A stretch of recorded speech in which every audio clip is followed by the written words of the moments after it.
like, I'd rather somebody just get a gun and shoot me and feel that pain than to get my heart broke. I feel that because a heartbreak, you can't do anything to patch it. You could get some medicine for that gun wound. It could wound up. Heartbreak is one thing. So a lot of people that's probably like, how did they experience a heartbreak?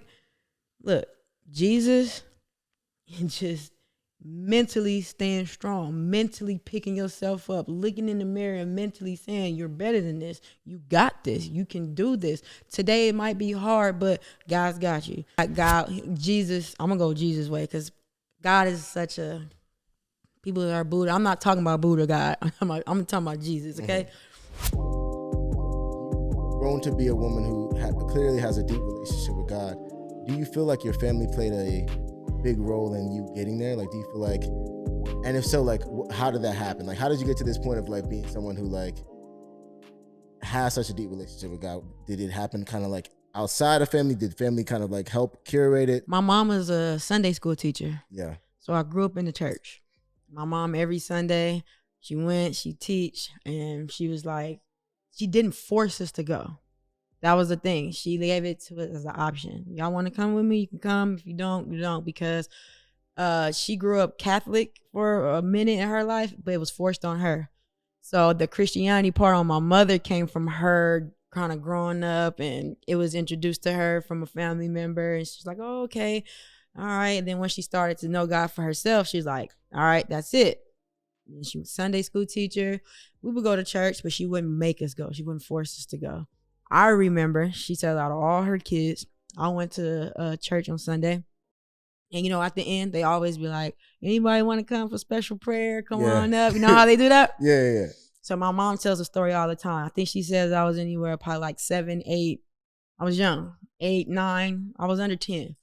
And I'm like chugging on my mom as she's like, quiet. You know, I have the head down, be quiet. He's like looking for people to come up to pray. We're getting ready to pray. I'm like, Mom, I want to go up. I'm 7, 8. I don't know, between 7 and 10. I don't remember my mom. She's like, stop. She's literally like, stop. Listen to the man. Be quiet. The lady behind her says, I'll take her if she wants to go. So I'm like, all right. The lady takes me up. It's like me and like 3 or 4 other adults, right? Pastor comes up to me. He's like, what is your name? And how old are you? I'm Morgan, 7 years old. Okay. And what brings you up here? I said, I want to follow Jesus. 7, 8, 9, one of them. And do you remember this, or is this like your mom telling you? When my mom told me, when she reminded me of the story, I remember being a little girl tugging on my mom. I remember being a little girl, and maybe that was the spirit that I felt being led from the first time I said I wanted to accept Jesus. I definitely remember it. I remember it. And do you feel like since that point you've always just been kind of like tapped in with Jesus, or you feel like I've since that point, even though I was little, I feel like I was tapped in. I know a big gap of my life. Even though I accepted Jesus at that point, being young, I didn't read the Bible. I didn't really go to church for a long period of time, being middle school up to high school. And then once I kind of got like an age where I'm like, okay, God really started showing himself, calling me, tugging on me. When I kind of got to that, okay, I took off from there on my own. And what did that look like? I was really in it. I was studying him. I was like, it's me and God, everything. My sister seen that. But what they also seen during that time was God working on me. They seen behavior that I was like, oh, I'll never do that. The discipline that it took, the faith that it took, the time of me being alone with God. It was really a space in my life. And this, I'm going to get to like where we at now. No, but it was really a time where they watched, even though they was like, oh yeah, I'm not doing that. Yeah, she's following God. Now she's broke. How does that happen? Yeah. She decided to stop going to the club and getting money this way and stop doing promo and stop doing that. And now she's following God, but she's like going backwards. That's what it looked like for a long time. Because when you say God's yes to God, he's like, well, show me. He'll literally strip you. My sister seen me get stripped. My family just stripped me. I'm talking about having a home and selling my Rolex chain just to make the mortgage. Strip me. Like not having no resources. Now, guys, like, you trust me or you don't. Yeah, I could have made a phone call. I could have did plenty of things to get the money, but then I wasn't going to be trusting God. God's like, show me that you can give up what I've given you. Yeah. to keep what I've given you. Show me that it's not about materialistic things. Show me that it's not about this, and that. You can sell that chain. Yeah, you had it for 10 years, and it's very significant to you. It means something to you, but I'm God, so you want to follow me, right? Sell it. Pay your mortgage. They see me go through certain things, and now they see the reward. Look at the fruit. Look at the home. Look at the blessings. Look at the car. Look at where everything came from. So one sister went through it. Now I got a sister that's in almost the same position that I was in. I got a sister now that's totally Jesus. Got a mortgage, need to get paid. Don't know how she's going to pay it. But I remember she remembered what I went through. I remember she knew what it took. Now I can call her and say, hey, you probably going in circles. God probably ain't coming fast enough because he had me cut this now. And I see you still doing that. I'm not saying that's what it is, but I'm just saying maybe. So right now for us, we got a group chat, the family. Dad sometimes puts in the morning inspirational words of wisdom. Mom always is throwing in the TD Jakes, whatever she hears sermons. Mom's sister and another sister might tap in on Bible study on the line. Just tap in on the line. Just walking around. Mom's cooking. I'm upstairs doing something. The other sister, we're all on the line. One sister like, there's no Jesus right now. I can't. I'm such a place. Like, I don't even hear y'all. I don't even care what y'all got going. I'm trying to do it on my own. They got one sister like that. Yeah. But we still send messages. We still pray. We still whatever. And they come around. I'm not saying they don't believe in it, but sometimes you get in that mode with like, I don't want the Jesus. You just kind of get in that mode sometimes. Yeah. And it'd be like that. But as a family as a whole, we're all tapped in. And sometimes some will go through one to help the other. Mom's is a prophet already off top. So she's got like rank. Mom's is like, y'all my kids, I got y'all. But she lets us have our relationship with Jesus. She's not the type of, like, a lot of people like to tell you because they think they already got my relationship with God. You're supposed to do it like this. You're going to find out. You're going to have your own relationship. You're going to be hot one time. Then it's going to be cold next. She went through it. And Mom's is the overhead. She's like, all right, but as long as she knows that we either reading that devotion or turning on some word or reading that Bible or something, Mom's like, they fine. She know we covered. She know we good. Yeah. Sometimes she like, this one need a little more, so she'll push more into that one. Sometimes she'll set something out for me to do knowing that they're watching me.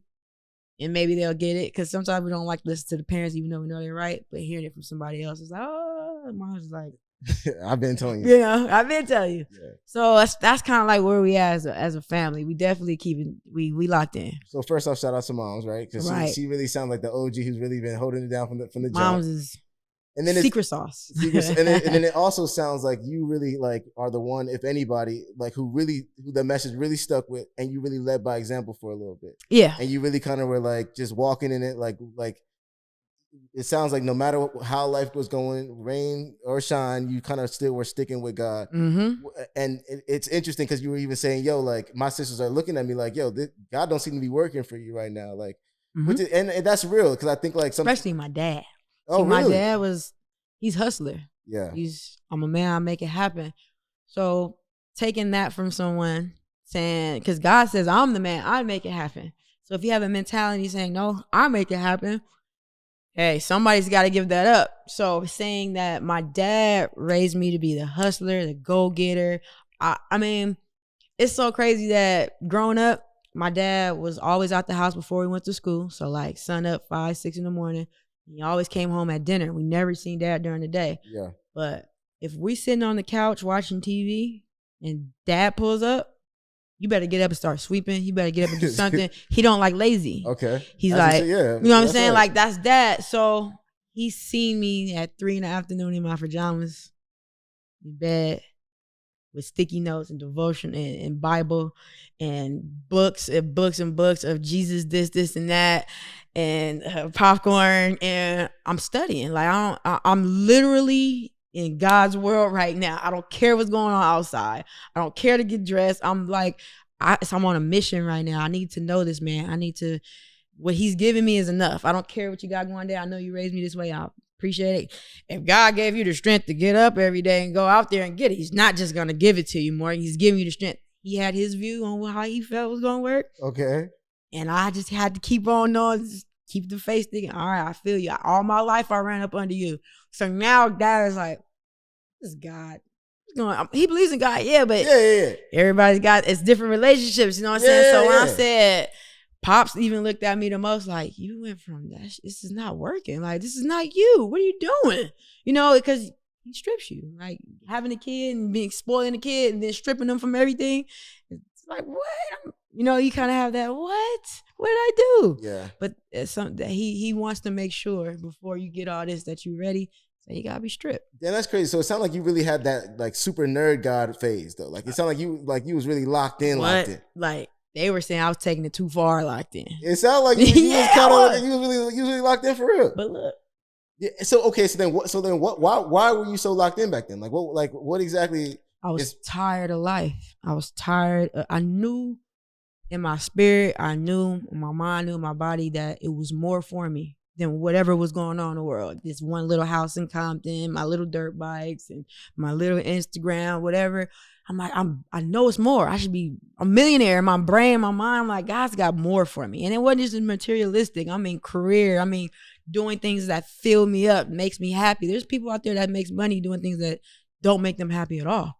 That they literally are making money, but they have freedom from it, but they're not happy. It's nothing that fills their spirit, nothing making them happy. I knew it was like, I'm like, God, look, I've been doing things my way up until this whole time, 20-something years. I'm tired of it because I always hit a plateau. I always kind of like, I'd be like, I'm getting somewhere, and then it just kind of like just fade out. Like I don't go higher. No matter what I was doing, I just couldn't elevate when I knew it was more for me. Yeah. So then I'm like, okay, so only other one thing. Mom can't help, dad can't help, money can't even help at this point. I got money. It's still something missing. It's still something not right. Still something more for me. And then I'm like, you know what? This guy that people are talking about, moms, he's already proven this, that to me. Let me see if let me just give this a shot for real. And I knew I couldn't play because I've tried it with God and myself. That's playing. Either you're going to let him do it or you going to do it. So I've tried it little word, doing my way and taking control here. I know he don't want me to do that, but I'm still making money here. Hey, God likes me to do this. I'm going to help. But still, I was playing. When I had to go straight nerd it out, couldn't play no more. And that means all God. And there was something about that clearly that you really felt like was helping as you were doing it. Like as you were kind of like really reading, because you were saying it was 3 p.m. You in the Bible, you in the word locked in with the sticky notes. Yeah. You know what I mean? So clearly you felt as if, man, you're getting something out of that. Yeah. You know how people be like, well, how do you even know it's a real God? Or there's people that say they believe in God, but they think Drake's a God. Mm-hmm. Literally. People say they believe in God, but there's a Buddha. The one I was talking to was Jesus. The one that I was reading about and studying was Jesus. And you said something obviously was working. I felt like he revealed himself to me. What does that mean? Well, when you at your lowest and you at the bottom, and there's no mama, no daddy, no cousins, nobody, nothing can save you or your situation. And you just tell one person what's going on. No one else in the world really knows. And you tell one person, which is Jesus. When things start to change out of your power and your mom and daddy power, he revealed himself to me. Also, you heard me because nothing's making sense on how this happened. And I only told you, Jesus. So even during the time he was stripping me, he revealed himself to me. I am real. I heard you because look what happened here. Remember you said you didn't have this? Yeah, well, look, all of a sudden it just popped up at your door. Remember you was telling me and you said no one knows about it? Well, guess what? You got that phone call, right? That's when he revealed himself to me. So I was being stripped, but I also knew that he was listening, and I also knew that he was helping. And I also know that I was growing even though it was hurting. You grow when you hurt. When it's uncomfortable, you grow. Flowers, plants, soil, whatever, you uncomfortable, you grow. When you comfortable, he had to make me uncomfortable in order for me to grow. And that was stripping me. Yeah. Stripping me from my money, stripping me from things I had the power to do and give and do on my own. So once I was like, oh, okay. And I'm like, but you love me though, right, guys? So you're not going to leave me hanging. He's really is a test. It's really a test.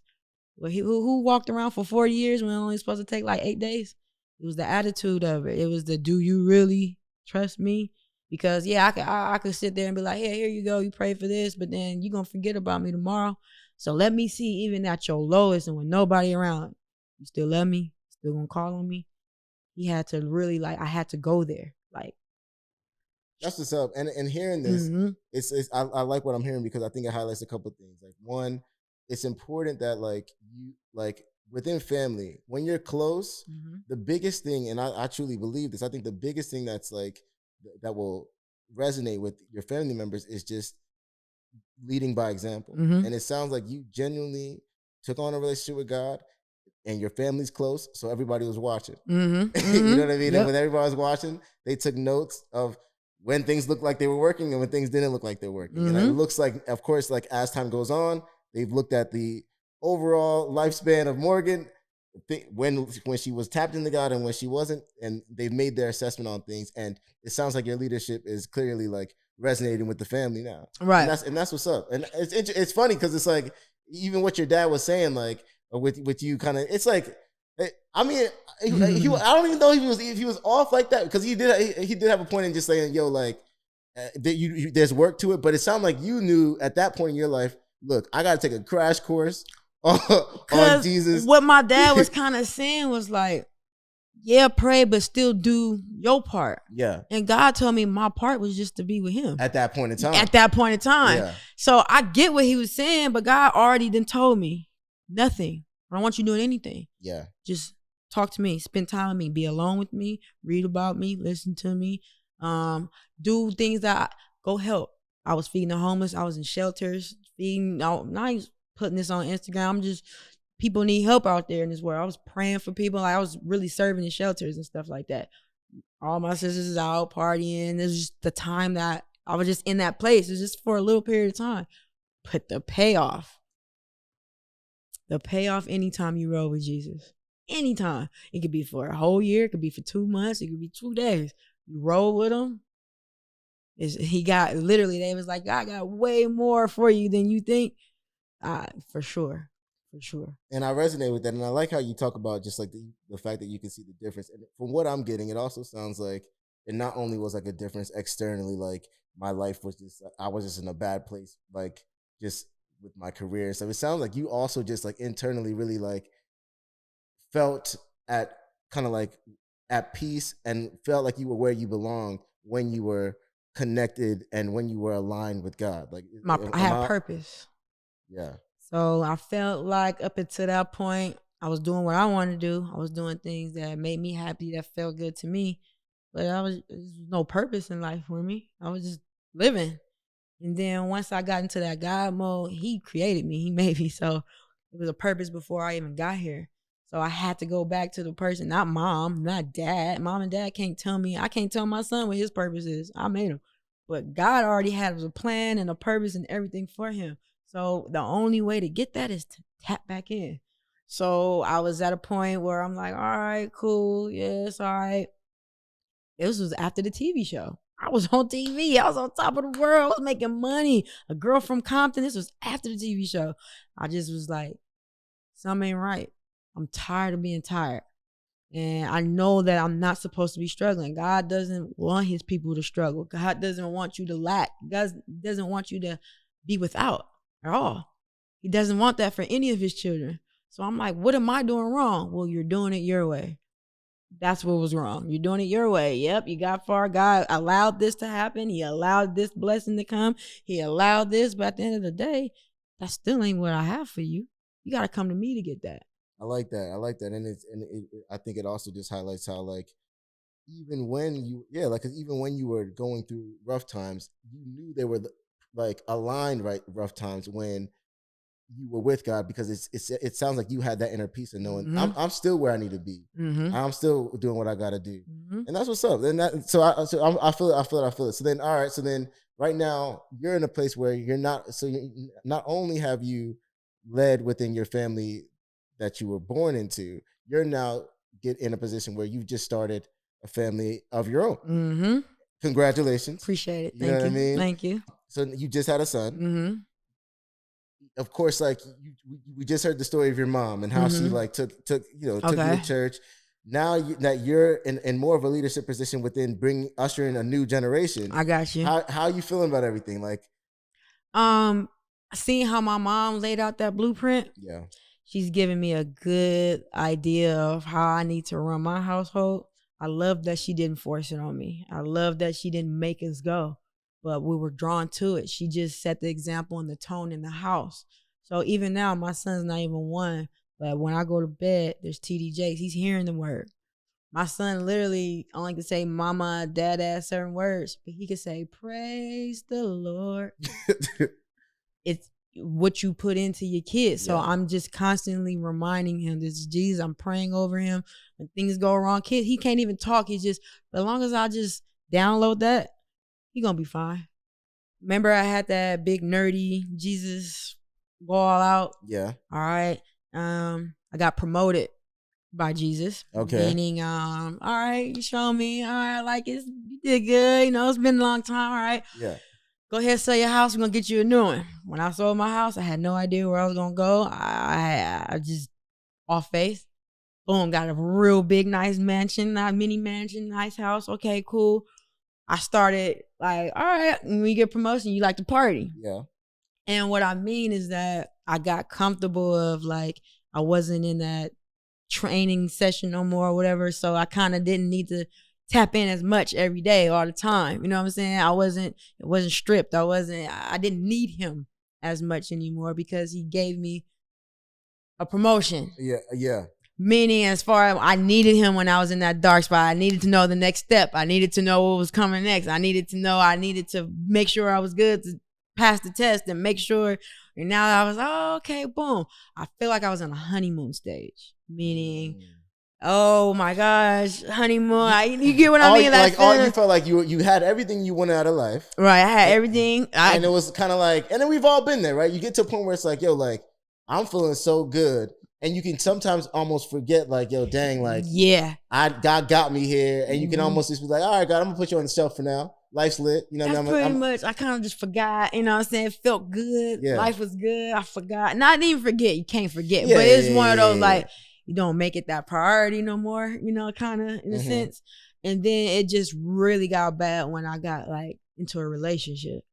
Because I think when in my relationship, I was on honeymoon. You know what I'm saying? Okay, yeah, so I mean, that's not a bad thing, though. I didn't have a dude for 5 years. Now I'm back with a guy. It's like, so now it's like, Jesus was kind of like my dude. You know what I'm saying? For the last 5 years, who I talk to, who I vent to, who I spend my time with, literally. I mean, you know. So this dude replaced Jesus, though.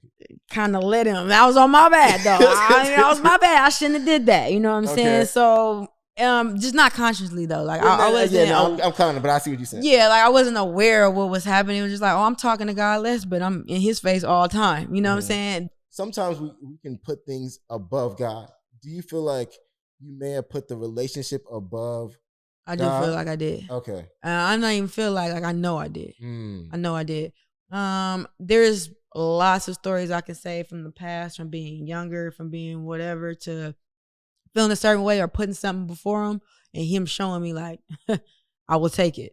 I loved basketball. I played since I was 6 years old. Everything's basketball. I trained. Like, the type of dad I have, we're not average. You can't be average. You got that last name Westbrooks out there. You got to be the best one on the court. It's just my father's mentality. It wasn't sports. Sports wasn't just sports. It was like, you better go out there and you better make it. That was the type of dad I had. Okay. So I took basketball serious. I mean, studied it. Everything's basketball. At the age of 14, 15, I went to Jordan camp in high school. What's that? Went to Jordan camp. Everything, though, up until this point has been Michael Jordan. I mean, like, idolized Michael Jordan. Okay. You heard what I said, though. Idolized Yeah. Michael Jordan. Yeah. I went to camp. It's a 5-day camp. I think on, like, the 3rd day, they let you meet Jordan, get something signed or something like that. I met him. I remember my dad having the camera out. I'm a kid. I'm 14, 15, whatever. Having the camera out.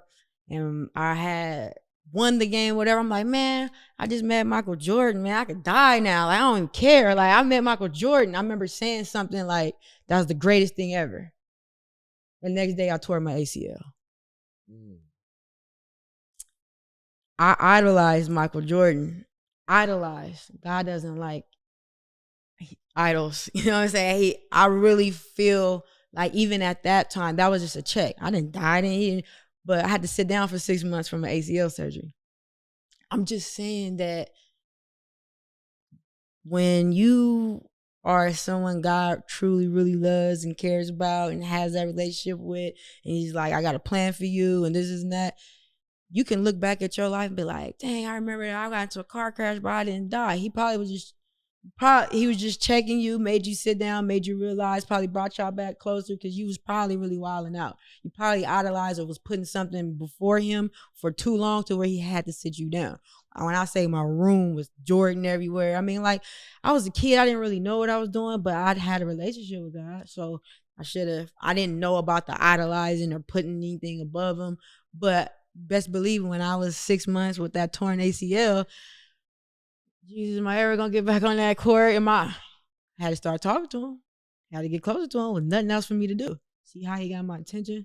Yeah. I don't know, like, I just love how resilient you are as a woman. You know what I mean? I can like just like your ability to just like continue to push in from a young age. You were 8 years old, saying, you know what, look, it's my time. Right, right. Whatever it was, yeah. And then kind of going on with life. It sounds like when things got rough, you're still pushing to God, and now like you just kind of consistently like said, this is what I'm on, this is what I'm doing, and something kind of is just continue to call you in that direction, which is great. So like, with that being said, you are though like building a family right now, and I feel like this experience that you're going through may allow for like some lessons for other people to kind of glean from. Mm-hmm. What are some things that you think, as far as like faith and family and just figuring all that out goes, like, what are some things that you think that like people could learn from your experiences, so that like others may not have to experience as much to get the same lessons? You know what I mean? Right. Honestly, the more issues I was having in my relationship only just reminded me what was missing in it. And that was God. Why does he keep doing this? Why am I frustrated? Because when I had God, couldn't get me frustrated. It was a sense, you have a spirit of peace when you have God in your life like that. Literally, like the world could be really on fire and you could just be that one person walking through. When you have God, it's the spirit of peace that he literally puts in you. Like you don't trip, you don't this. So when I started to realize, whoa, you weren't like this before. And they said, whoa, you never reacted. Whoa, look at your heart. Now I had to start looking at my heart. It was getting a little meaner and well, when you have God, it's a balance. You know what I'm saying? I didn't have the balance. So I had to start looking at like what was missing. Like I said, I realized, okay, God's not in it like that.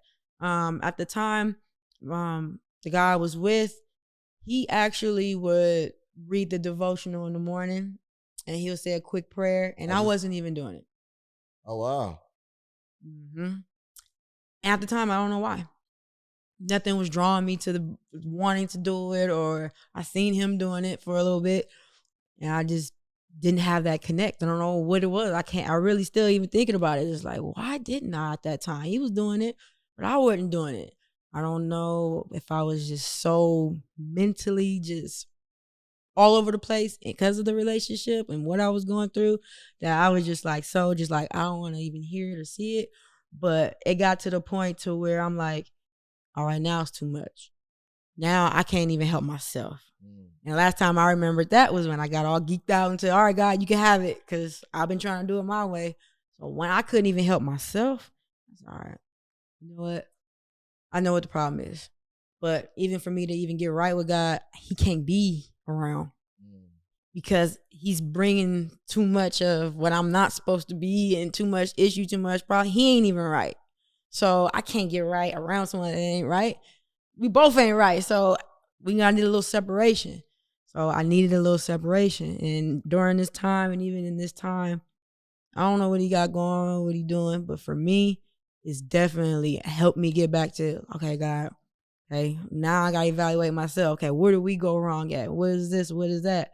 But overall, I want to say that because I tapped back in with God first, everything started to trickle down in order. No, and I love what you're saying though. And while you're talking, it just made me realize, like, man, I really love what you're saying because it's highlighting the fact that like like you see people like say like their hierarchy of what they prioritize. Like you'll see like football players be like, it's God, family, football. Or like whatever your like career is, God, family, career, right? And I honestly think that's a great like hierarchy to approach life with. And it sounds like when that gets out of order, life can get out of order. Yep. And essentially what you're saying is, you know what? I realized, you know what, I may have put family, I may have put relationship over God. And when I did that, things got a little off track. But now, you know what? I just rearranged things and think it just got right back on order. It's falling back into place, but you gotta have it's not, people are like, they look at this guy as a genie. So when I talk about him, I really try to tap into the key things that people, I pray all the time and nothing helps, nothing works. But it's key things. When you pray, do you believe it? Or do you pray and go and do it on your own and thinking God's gonna do his part and you're gonna do yours? When you pray, my whole thing is like, look, pray about it, believe it. But you also do gotta put in some work. And the work is you have to stay disciplined. You have to stay consistent. There's still things that you have to have mentally, not money, not mentally up here for things to start to align.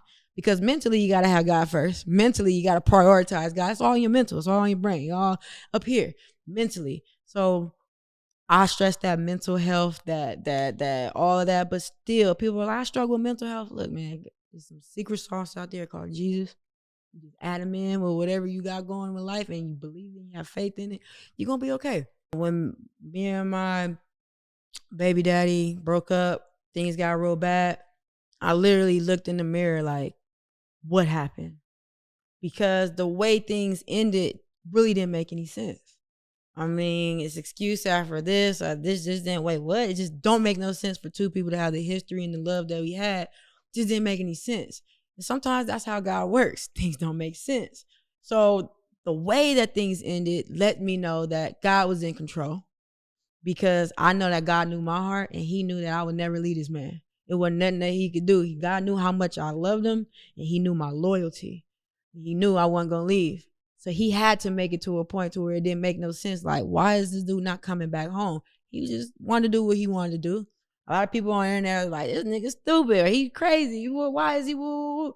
Hey, God is working. I don't even know. He don't even know why he ain't coming back at this point. I mean, literally, when you think about it, it's excuses, but it's like, that don't make no sense. You get what I'm saying? Yeah. So got to that point, getting there, seeing all of that, I'm like, okay. So if God was in the works, this is what he needed to happen at this time. And if this is what he needed to happen at this time, it don't feel good. God, I thought you loved me. Why would you even let this happen? You see how I'm crying every night. I don't feel good. My heart is broken. It hurt. I mean, I've always the type to be like, I'd rather somebody just get a gun and shoot me and feel that pain than to get my heart broke. I feel that, because a heartbreak, you can't do anything to patch it. You could get some medicine for that gun wound. It could wound up. Heartbreak is one thing. So a lot of people that's probably like, how did they experience a heartbreak? Look, Jesus, and just mentally staying strong, mentally picking yourself up, looking in the mirror and mentally saying, you're better than this. You got this. You can do this. Today it might be hard, but God's got you. I would be like, literally, I wake up and be like, God, I can't do it today. I'm nothing without you. I need you today. I need you every day. Give me the patience to raise my son, and give me the energy and strength to keep things going. Literally, the things I was looking for in my relationship for my dude to do, God did it for me. I just prayed and asked him, I need this type of help. I need you to watch him. I need to do this, da-da-da. And then all of a sudden, this person's called, I can watch him, da-da-da. And all of a sudden, oh, this opened up. And now I'm like, oh, okay. So things that I felt like I needed from a man, God just was like, I got you. Look, all you really do is need me. So I got to see, oh, all right, boom. I don't have to run back to the dude. I don't have to this, and that. But really, here, mentally, my mental state. Women out there, he hurt me. Why did he do this to me? I need revenge. I want to get back. He cheated. He left. It ain't about him. It's not about him. Whatever he did, it's not about him. It's about you. So that heartbreak is meant for the better. That heartbreak was meant for you to grow, for you to be able to get closer to God, for you to be able, because as long as you still with him, ain't nothing gonna change. You still gonna go in circles as long as you know. And you know what I love about this though? I think what a lot of people can take from it is like, I think you can't game God, right?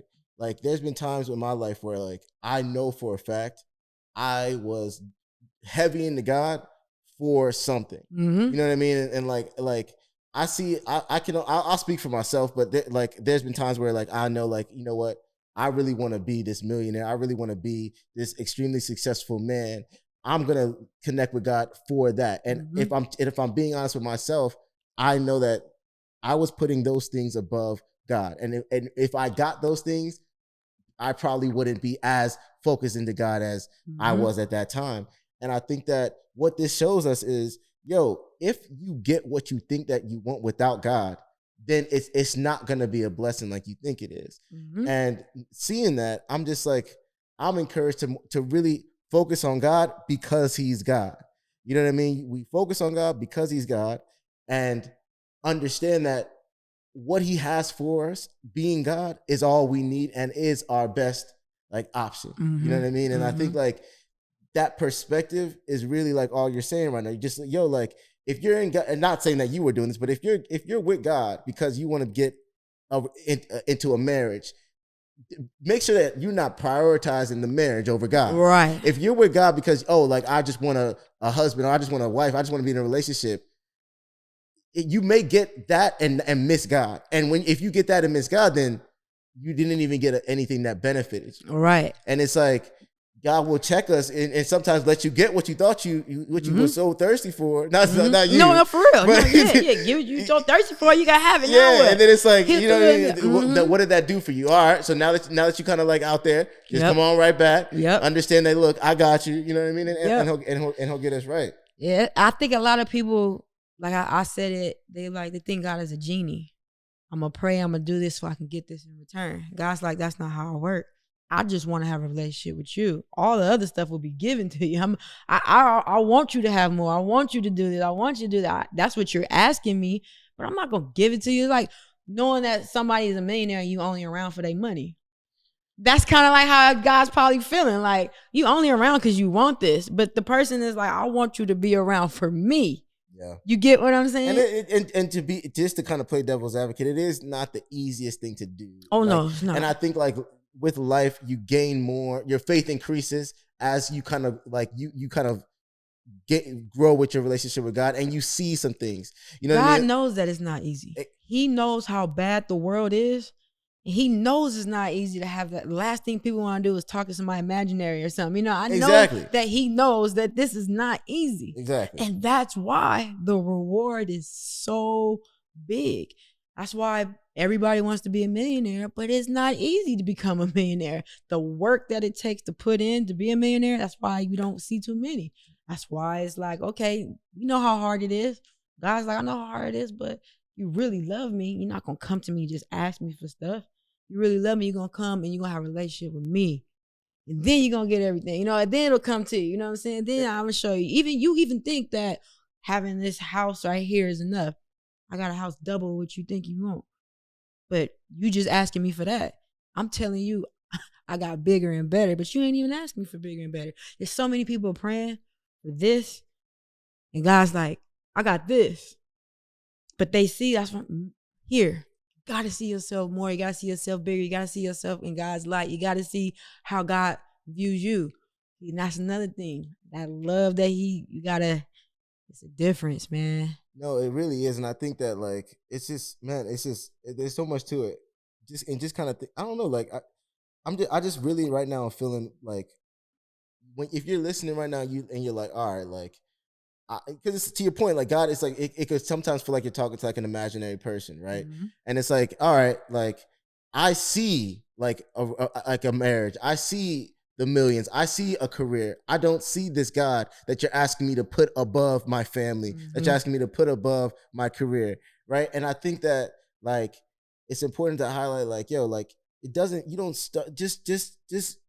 That's what faith is, right? Mm-hmm, like faith is the substance of things hoped for, the evidence of things that you don't see, right? Mm-hmm. So like if you don't, so just understand that it's not gonna like make complete sense, but we're sitting here together as people who've gone from faith to faith to faith, for like walked in it, kind of like grown in it, and we're saying, yo, look, like as you push into it, you'll start to gain your trust in God more and more to the point where you can put him there. Right. Because I think, because it's like, it is a like I said, he'll start to show you. Yeah. He'll start to reveal yourself to you if you actually go looking for it. Yeah. I think a lot of people are looking for God, but they're not even looking for God.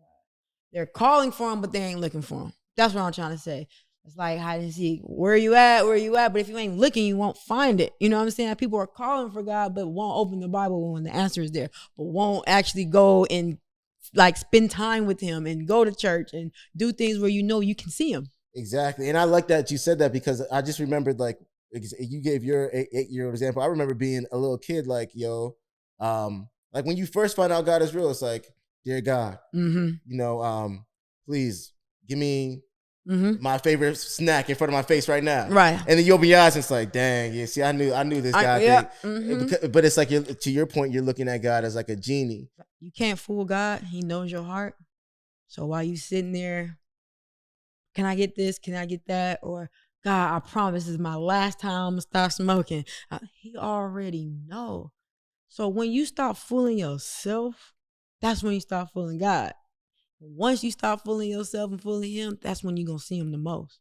So people will be like, I feel like people are like, you know, I've been talking to God and I don't see him, I don't hear him, or see, I told you it wasn't gonna happen and all that. But it's just like, you was already playing from the jump. You was already setting yourself up to lose, because he already knew you wasn't serious, or he knew what your motives was. All right, please, if you help me start smoking, I promise I won't. No, you just didn't want to go to jail, so you prayed, you stopped smoking, and then you right back tomorrow. He already knew that.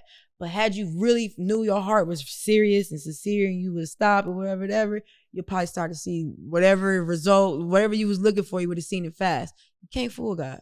And if you know for a fact, like you're trying to do it your way and you're just implying him, putting him in, yeah, you'll see a little bit because you are bringing them in it, but the results you really looking for, you won't get. And I think that's what people like. I do believe in God because they've seen him here and there. You know what I'm saying? When I say see him, like obviously, you know, he's revealed himself, but I feel like they're like, but I'm still, because you playing. He know you playing. He is literally stories in the Bible, people playing. And God was like, look, go right over there. But look, just have a good attitude. Man, it took them double the amount of time because they complained. Because he knew they was playing. It's stories in the Bible that's like, look, if y'all really read the Bible, stuff that we going through happened already. In just a different way, in different generations. Stuff our parents did, we're doing now in a whole just different look. But it's the same thing.